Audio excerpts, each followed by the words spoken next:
ಗದಗ ಜಿಲ್ಲೆಯ ನರಗುಂದ ತಾಲೂಕಿನ ಹಿರೇಕೊಪ್ಪ ಗ್ರಾಮದ ಹೊರವಲಯದ ಜಮೀನಿನಲ್ಲಿ ಒಂದು ಹೆಣ್ಣಿಗಾಗಿ ಒಡಹುಟ್ಟಿದ ಸಹೋದರನನ್ನೇ ಅಣ್ಣನು ಕೊಲೆ ಮಾಡಿದ ಘಟನೆ ಕಳೆದ ಮಾರ್ಚ್ 17ರಂದು ಮಂಗಳವಾರ ಬೆಳಗಿನ ಜಾವದಲ್ಲಿ ನಡೆದಿದೆ. ಫಕೀರಪ್ಪ ಎಂಬ ಯುವಕನು ಕೊಲೆಗೀಡಾದ ದುರ್ದೈವಿಯಾಗಿದ್ದು, ಈತನ ಸಹೋದರ ಅಶೋಕ್ ಎಂಬಾತನು ಕೊಲೆ ಮಾಡಿದ ಪಾಪಿ ಅಣ್ಣನಾಗಿದ್ದಾನೆ.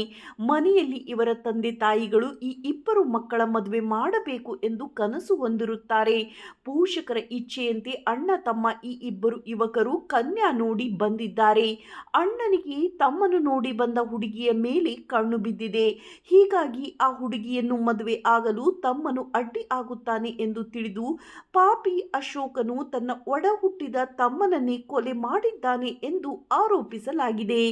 ತದನಂತರ ಈತನೇ ಸ್ವತಃ ಪೊಲೀಸರಿಗೆ ಕರೆ ಮಾಡಿ, ಯಾರು ಕಿಡಿಗೇಡಿಗಳು ನನ್ನ ತಮ್ಮನನ್ನು ಹೊಡೆದು ಸಾಯಿಸಿದ್ದಾರೆ ಎಂದು ಮಾಹಿತಿ ನೀಡುವ ಮೂಲಕ ಸುಳ್ಳು ಕಥೆಯನ್ನು ಕಟ್ಟಿದ್ದಾನೆ.